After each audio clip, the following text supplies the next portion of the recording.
Senang saya punya suami, saya punya jodoh orang Sulawesi. Kenapa? Karena saya tidak pernah berinteraksi dengan orang Sulawesi ketika di Jakarta. Masya Allah. Tapi ketika Allah memang menakdirkan saya akan dapat jodoh orang Sulawesi, bahkan tinggal di Sulawesi, maka Allah men-setting satu peristiwa yang mempertemukan saya dengan jodoh saya. Salah satunya apa? Yaitu peristiwa demonstrasi turunkan Soeharto tahun 98. Disitulah Masya Allah saya bertemu dengan jodoh saya. Demonstrasi buat saya membawa berkah. Kenapa? Karena mempertemukan jodoh dengan suami saya yang sekarang. Inilah contoh Allah men-setting. Begitu juga kita semua yang belum dapat jodoh. Mohon maaf, ada di sini yang belum dapat jodoh? Ada yang belum menikah? Ada. Ada yang mau menikah lagi? Ada. Saya tanya yang janda atau janda. Ada janda di sini? Ya. Angkat tangan janda.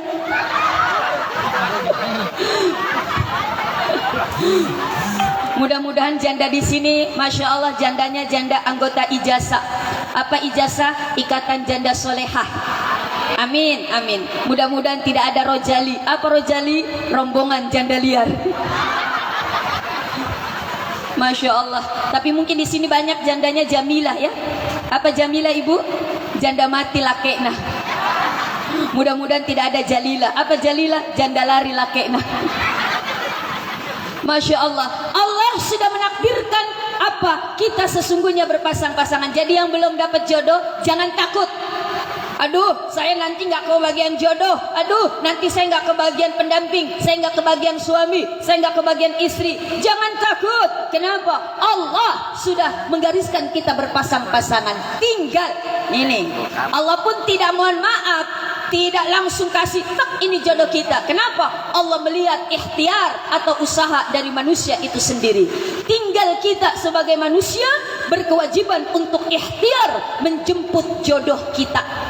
Bukan mencari, tapi menjemput jodoh kita. Kenapa menjemput? Karena hakikatnya kita sudah ditakdirkan ada pasangan hidup kita. Ananda Heni dan Ananda Awal, Masya Allah, ada ikhtiar, dipertemukan, lalu ada rasa. Masya Allah, rasa itu terus dijaga sehingga berkomitmen untuk menjadi sepasang suami istri. Dan Alhamdulillah kemarin Allah sudah menakdirkan kedua pasangan Ananda kita ini sudah sah menjadi sepasang suami istri. Ananda Heni cinta nggak sama suaminya? Cinta tidak? Cinta. Ananda Awal cinta nggak sama istrinya? Cinta. Berapa persen cintanya? Yang saya tanya pengantin, kenapa ibu yang jawab sih? Berapa persen Ananda? 100%. Padahal baru kemarin menikah. Ibu, yang voting lama berapa persen cintanya ibu sama suami? 40. Hah? Habis? Kenapa ibu habis cintanya, Bu? Masya Allah ya Rahman ya Karim. Ini sudah keterlaluan cintanya habis. Oh, mungkin ibu yang cintanya habis, memang cintanya habis. Sekarang tumbuh yang namanya rasa kasih sayang. Mahabbah itu cinta, tapi sekarang bukan lagi mahabbah, sekarang lagi adalah mawaddah. Mawaddah itu apa? Kasih sayang. Kalau cinta mahabbah itu biasa berangkat dari apa? Dari ketertarikan kepada fisik atau materi. Makanya di dalam Al-Quran cinta itu dikatakan mawaddah, maddah, yaitu materi. Kenapa? Yang dilihat materi. Entah itu dari fisik wajahnya, entah itu materi akhlaknya, tata keramanya, atau materi jabatannya, atau materi harta kekayaannya. Itu dilihat dari apa? Maddah. Sehingga apa? Timbul mawaddah, rasa ketertarikan. Tapi kalau sudah voting lama, apalagi puluhan tahun, bukan lagi mawaddah. Kenapa? Sudah naik warohmah. Kenapa? Karena kalau dilihat dari mawaddah, apalagi fisik, sudah tidak bisa dilihat. Magai, sipo isina. Maka puru apa? Ulikna, maputi manang, biluakna, sudah lobet-lobet, batuk-batuk, sudah sakit-sakit, dilihat dari materi, degaga. Kenapa? Karena disitulah Allah Mahadil menimbulkan atau memberikan amanah, ada rasa warohmah, kasih sayang. Kalau Kalau sudah warahmah, mohon maaf, materi tidak lagi dilihat, kekurangan tidak lagi diperhatikan, kelemahan tidak lagi diperdulikan. Kenapa? Di situ sudah ada rasa kasih sayang, psikologinya menerima dengan kelapangan hati segala kekurangan atau kelemahan dari pasangan hidup kita. Nah, Ananda Awal dan Ananda Heni, Ananda sudah diperkenankan oleh Allah memiliki rasa cinta, maka rasa cinta itu harus dijaga, harus dipelihara, bahkan mohon maaf, terus dipupuk agar timbul rasa mawaddah. Kalau sudah mawaddah, insya Allah Ananda, apapun nanti kelemahan dari pasangan hidup kita akan kita terima dengan lapang hati. Ananda Awal, Ananda Heni bukanlah wanita, mohon maaf, bidadari yang penuh dengan kesempurnaan. Pasti nanti ada yang kurang berkenan dari Ananda Heni. Maka apa? Terimalah kekurangan kelemahan daripada pasangan hidup kita. Begitu juga Ananda Heni, laki-laki yang di samping Ananda yang sudah menjadi suami Ananda bukanlah malaikat yang penuh dengan kesempurnaan. Pasti nanti ada khilaf, pasti nanti ada salah. Maka sepasang suami istri harus saling memaafkan, saling pengertian, saling mencintai, saling menolong, saling mohon maaf melengkapi satu sama lain. Sebagaimana Al-Quran mengatakan, hunna libasul lakum wa antum libasul lahunna. Istri adalah pakaian untuk suami, suami juga pakaian untuk istri. Apa pakaian fungsinya? Yaitu menutup aurat. Aurat adalah kelemahan kita, aurat adalah kekurangan kita. Maka dari itu suami harus bisa melengkapi kekurangan suami istri, atau istri bisa melengkapi kekurangan suami. Maka apa? Itulah fungsi pernikahan di dalam Islam. Yang kedua, Ananda, untuk apa Allah berpasang-pasangan? Mohon maaf, memberikan pasang-pasangan, litaskunu ilaiha, agar yang sudah dipasangkan ada rasa sakinah. Makanya setiap ada orang yang berumah tangga, pasti mohon maaf, doanya semoga rumah tangganya sakinah, mawaddah, warahmah. Banyak yang mengharap rumah tangga sakinah, tapi bukan sakinah yang didapati, tapi sakinah. Sakinah. Kalau sakinah, rumah tangga yang tenang, tentram, damai. Tapi kalau sakinah, sakitnya tuh di sini. Kenapa? Karena suami istri tidak menjalankan fungsinya masing-masing. Maka dari itu, Ananda Awal, berikan kewajiban Ananda yang merupakan hak daripada istri. Begitu juga Ananda ini, berikan kewajiban Ananda yang merupakan hak daripada Ananda Awal sebagai seorang suami. Apa? Mohon maaf, kewajiban Ananda Awal, berikan nafkah lahir dan batin. Lahir materi, uang belanja, uang nafkah, semampu dan sebisa mungkin, semaksimal mungkin.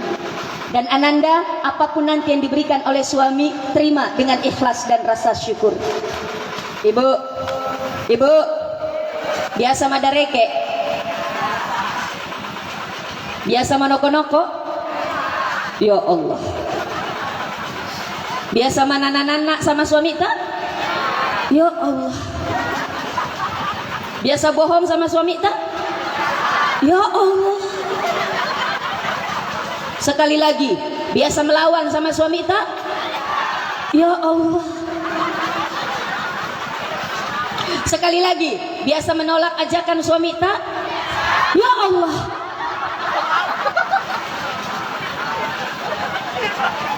Biasa mana? Hati-hati Bu. Kalau ibu biasa menolak ajakan suami, maka suami mohon maaf bisa cari ke tempat lain. Mau? Ada satu kasus, suami bilang sama istrinya, Bu, iye, sekarang zaman seluler Bu, iye, Bapak kalau minta dilayani pakai simbol isi pulsa Bu. Oh iye. Jadi kalau Bapak bilang isi pulsa Bu, berarti Bapak minta dilayani. Iye Pak. Malamnya suaminya bilang, Bu, isi pulsa Bu. Apa jawaban istrinya? Maaf Pak, gak ada jaringan. Lewat. Besok malamnya, Bu, isi pulsa yuk Bu. Apa jawaban istrinya? Maaf Pak, sinyalnya lemah. Lewat lagi. Malam ketiga, Bu, isi pulsa yuk Bu. Apa jawaban istrinya? Maaf Pak, lagi lowbat. 3 malam berturut-turut, Masya Allah, minta pulsa, nggak dikasih pulsa. Malam keempatnya, Allah memutarbalikan keadaan. Istrinya yang minta pulsa. Biasa minta pulsa sama suami Bu? Rugi ibu yang nggak biasa. Kenapa? Dengerin Bu. Bu, dengerin. Di dalam kitab Uqud Lijen karangan Imam Nawawi Al-Bantani ada satu penjelasan dari ustaz saya. Saya belajar kitab ini ketika di pesantren kelas 5 atau kelas 2 Aliyah. Saya ingat sekali, walaupun sudah 30 tahun yang lalu, keterangan dari ustaz saya melekat di pikiran saya. Barang siapa seorang istri yang, mohon maaf, menawarkan dirinya kepada suaminya, Pak, mau pulsa Pak, Pak, mau ini Pak, Masya Allah, maka istri tersebut akan diberikan pahala seperti pahala orang yang melakukan ibadah umroh. Sekarang umroh nggak bisa Bu. Jangankan umroh, masuk ke tanah suci aja sekarang Indonesia belum boleh diperkenankan, apalagi melakukan ibadah umrah. Nah sekarang ibu bisa umroh, pulang dari sini bisa, gampang dan nikmat, Mas Sempo murah meriah. Apa? Masya Allah, tawarkan diri kepada suami. Kembali ke cerita, malam keempatnya istrinya bilang, Bu, Pak, isi pulsa yuk Pak. Suaminya kaget. Kenapa Bu? Isi pulsa yuk Pak. Apa jawaban suaminya? Maaf Bu, sudah ganti kartu. Mau suaminya ganti kartu Ibu? Kalau tidak mau, suami minta pulsa, kasih. Masya Allah. Bila perlu, suami minta 100 pulsanya, ibu kasih 500. Alhamdulillah. Boting paru bisa 3 kali umroh.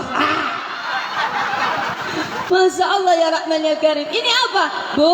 Kewajiban istri cuma 2, melayani suami semaksimal mungkin dan taat kepada suaminya. Itu saja kewajiban istri.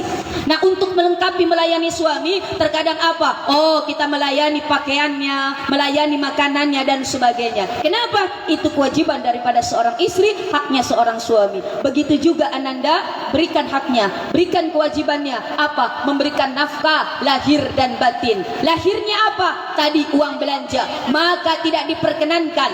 Ada 2 laki-laki yang dilaknat oleh Allah Subhanahu wa taala. Pak, ada Bapak? Pak, ada 2 laki-laki yang dilaknat oleh Allah Subhanahu wa taala. Yang pertama, laki-laki yang seumur hidupnya berencana, berniat tidak mau menikah. Itu nanti laki-laki yang akan dimurkai oleh Allah. Yang kedua, laki-laki yang dilaknat oleh Allah adalah laki-laki yang maseke kepada istrinya. Maka tidak diperkenankan laki-laki maseke, apalagi perhitungan kepada istrinya. Mudah-mudahan di sini nggak ada.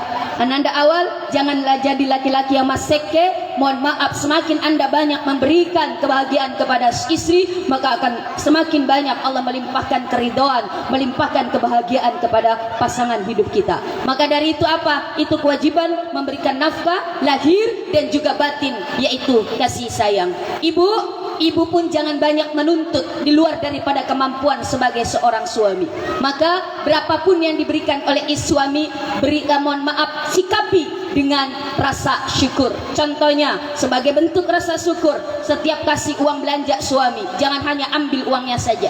Terkadang kita, Bu, ini uangnya Bu, tarik. Enggak terima kasih, bahkan bilang, ngemage cek dek lah deh. Tapi apa? Ambil tangannya, sebelum ambil uangnya, ambil tangannya, lalu apa? Cium tangannya sambil baca doa, Alhamdulillah fi kulli ma razaqtana. Alhamdulillah fi kulli ma razaqtana. Maka apa? Rizki yang diberikan suami akan melahirkan keberkahan. Apa tanda keberkahan? Ziyadatul khair was sa'adah, akan bertambah kebaikan dan kebahagiaan. Berapapun kebutuhannya, Allah akan cukupi. Kenapa? Ada berkah di dalam rizki. Karena apa? Disikapi rasa syukur dan doa dari sepasang suami istri, yaitu khususnya sebagai seorang istri. Jujur ibu, biasa cium tangan suami tak? Biasa? Berapa kali 1 tahun?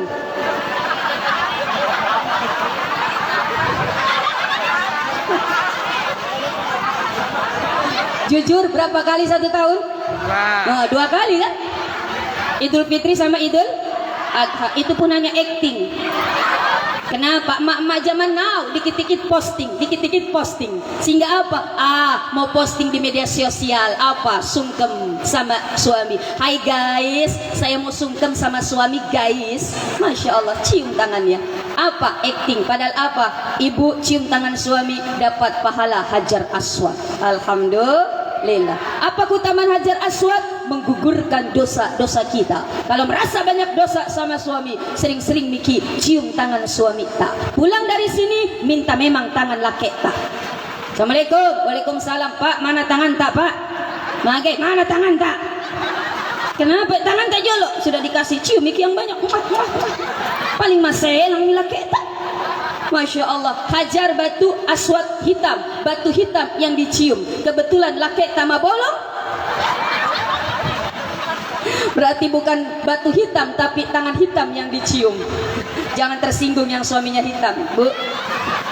Suami saya juga hitam, Bu. Hitam-hitam kereta api, walau hitam tetap di hati. Masya Allah. Coba Ananda Heni tolong praktekkan cium tangan istri suami tercinta. Gak apa-apa, jangan malu. Bangun.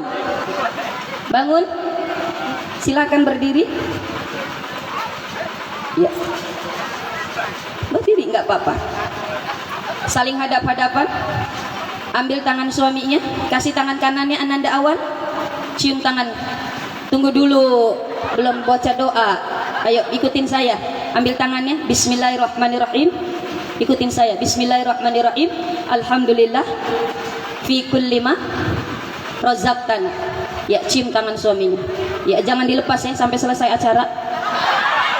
Masya Allah. Ananda dapat pahala Hajar Aswad. Ananda awal, saya tanya, mau dapat pahala Hajar Aswad juga? Mau? Masya Allah. Kalau suami ingin dapat pahala Hajar Aswad, sering-sering Miki cium kening istri tercinta. Saya tantang awal, berani cium kening istri tercinta? Berani tidak? Berani katanya. Tapi istrinya tarik-tarik aja nah matupi di kamar. Masya Allah, tolong praktekkan karena Ananda ini malu. Tolong nanti praktekkan. Sering cium kening istri tercinta. Bahkan sebelum kita menyentuh, mohon maaf, istri tak, maka sentuh dulu kening istri tercinta sambil baca doa. Ikutin saya. Bismillahirrahmanirrahim. Allahumma inni a'udzu bika bikalimatillah tammah min syarri ma khalaq. Hafal? Hafal? Belum. Kalau tidak hafal cukup baca saja Bismillah lalu salawat. Lalu mohon maaf kalau bisa hafal surat Al-Qadar, Inna anzalnahu fi lailatul qadar. Hafal? Kalau hafal baca itu lalu tiup kening istri tercinta, doa agar istri bisa terhindar dari segala mohon maaf mara bahaya kejelekan-kejelekan dunia. Maka insya Allah ketika sepasang suami istri bisa menjalankan biduk rumah tangganya, menjalankan mohon maaf kewajiban haknya, insya Allah rumah tangga sakinah akan bisa didapati. Syukur hadirkan di dalam kehidupan rumah tangga. Dan insya Allah yang kedua, membuat rasa sakinah, sabar, hadirkan sabar yang banyak dalam menjalani biduk rumah tangga. Syukur dan sabar inilah modal untuk bisa mohon maaf menghindarkan atau bisa menyikapi segala ujian di dalam rumah tangga. Sebesar apapun nanti ujian, ketika dihinggapi rasa syukur dan sabar akan bisa dilewati, sehingga apapun nanti ujiannya tidak akan bisa menghancurkan batara rumah tangga di dalam kehidupan kita. Insya Allah mudah-mudahan Ananda kedua mempelai ini diberikan kekuatan oleh Allah, diberikan rasa syukur yang banyak, diberikan sabar dalam menjalani hidup rumah tangga, sehingga insya Allah apapun nanti yang dijalani akan mendapat ridho dari Allah Subhanahu wa taala. Pada akhirnya saya hanya bisa berdoa barakallahu lakum